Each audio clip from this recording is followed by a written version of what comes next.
Welcome back to my channel. I hope you're doing well. First of all, thank you so much for your support on my last week's video.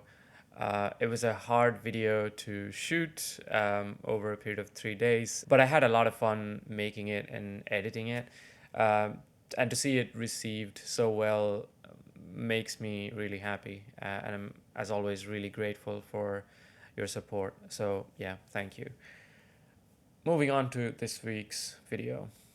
Resurgence of film has seen a lot of film cameras rise to the top, and one of those cameras is the Pentax 6x7.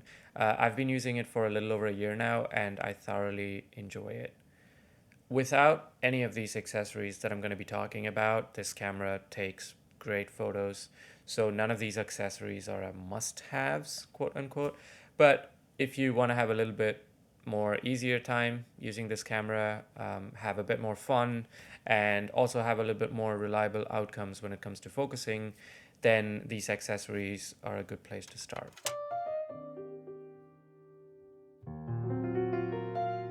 We'll start with functional accessories, and then in the end we'll look at a fun one.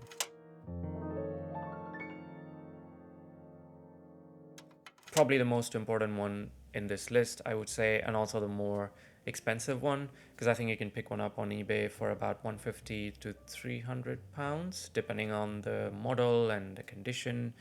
But the good news is that you don't need a newer model of this waist level viewfinder to work with a newer like 672 Pentax, let's say.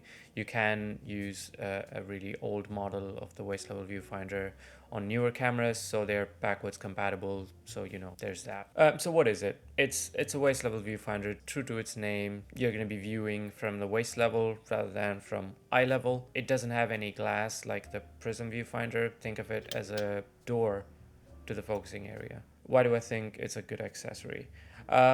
It gives a new perspective because more often than not, you're going to be shooting from down here at a lower angle than up here. For landscapes, it may not make that much of a difference, but for portraits, it definitely gives a unique look. And I think it is a little bit more convenient when you want to shoot at ground level. With a prism viewfinder, you're going to have to lie down on the floor to be able to compose and focus, but with this one, you just have to lower the camera to the ground level, and that would be sufficient. Because it's a door to the focusing area, you do have access to 100% of the frame. What that means is that whatever you're seeing on the frame is what the negative will look like in terms of composition and framing. And again, carrying on from that, it is also a really bright viewfinder because you're simply looking at the focusing screen rather than like a prism viewfinder, for instance, where there's more kind of mirrors involved before you're able to see the final image. So it makes the viewing experience a lot more pleasant and easier to compose.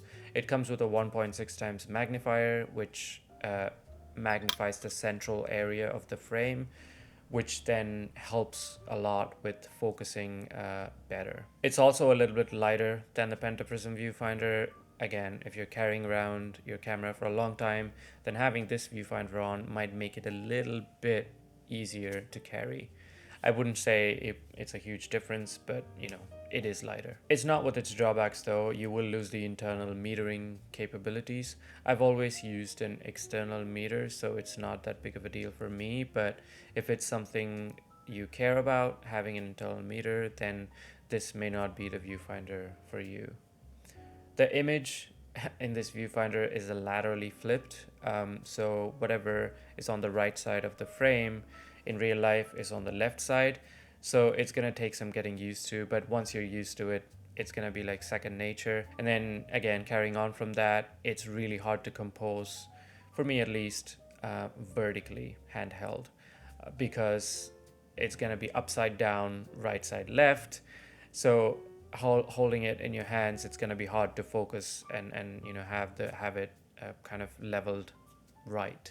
But if you're using a tripod, then I think it'll be fine.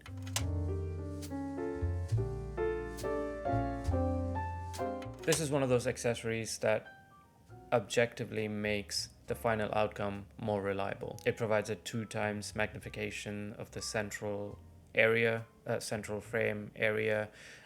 It connects to the eyepiece and it's hinged at the top. Once you've focused, you can flip it up to check the framing and composition before pressing the shutter. It also has a diopter adjustment which you can use to adjust to suit your eyesight and comfort. Again, the main benefit is it's 2x magnification. The Pentaprism viewfinder is not the brightest, so focusing with it is a bit harder, especially in older models.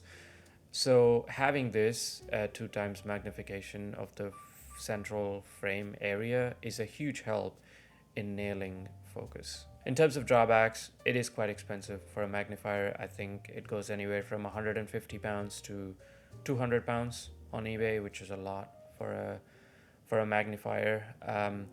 And it might not be the most practical one when shooting handheld, because you're holding it in your hand, you've composed your image and you're bringing it down to check focus, and then you're bringing it back up to check the composition before pressing the shutter. And by that time, especially if you're shooting with like a 105mm f2.4 lens where the plane of focus is really thin, with all the movements with bringing it down and bringing it up and stuff like that, you've moved the plane of focus. So it kind of negates the point of using it, in my opinion.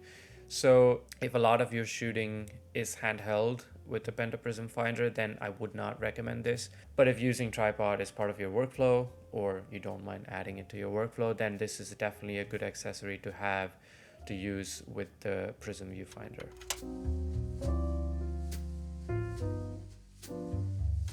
I love the wooden grip, don't get me wrong. It's great to carry the camera, it's secure, but when it comes to actually using the camera, it's not the most practical one, for me at least, because I'm holding my camera with my right hand and I'm going to use my left hand to focus the lens, focus on the lens, which means the wooden grip, which is connected to the left side of the camera, is just there. So I sold it and I bought this 3D printed grip for, I want to say, 25 pounds. It serves the purpose really well. I can hold the camera while focusing. It makes the camera portable, and it doesn't draw attention like the wooden grip does. If you already have a wooden grip and you enjoy it, then don't bother with this. But if you don't enjoy your wooden grip, then I think this is a great alternative to consider. And if you don't have a grip at all, this is definitely something that would make your experience using the camera better. In terms of drawbacks, can't really think of any. It's the only thing is probably that it doesn't look as cool as the wooden grip. So there's that.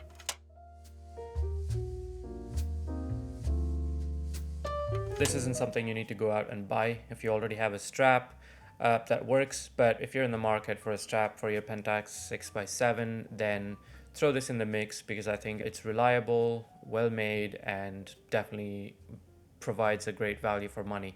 I think you can pick it up for 25 pounds in the UK and $30 in the US, which is half as much as the Peak Designs SLBK3, which is what I see usually recommended for heavier cameras on YouTube.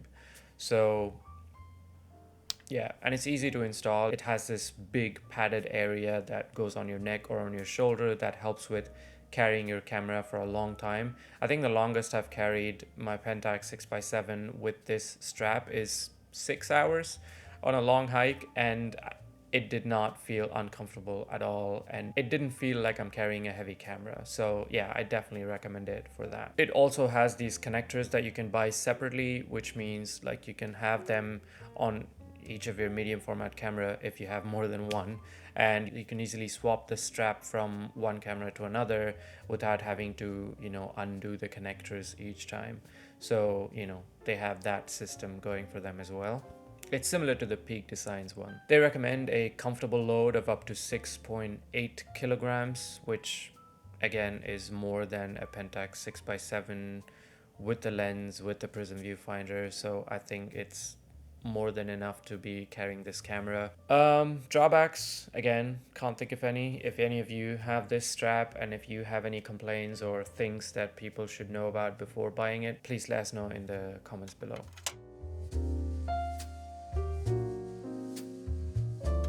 So now we're in the fun zone of accessories. We touched on it earlier that this camera takes 120 or 220 format film. You can modify this camera to take a 135 format film to be able to shoot panoramas. You can get a full-on panoramic adapter kit, which comes with 2 pairs of film adapters and 2 panoramic adapters, one for the viewfinder and one for the film plate.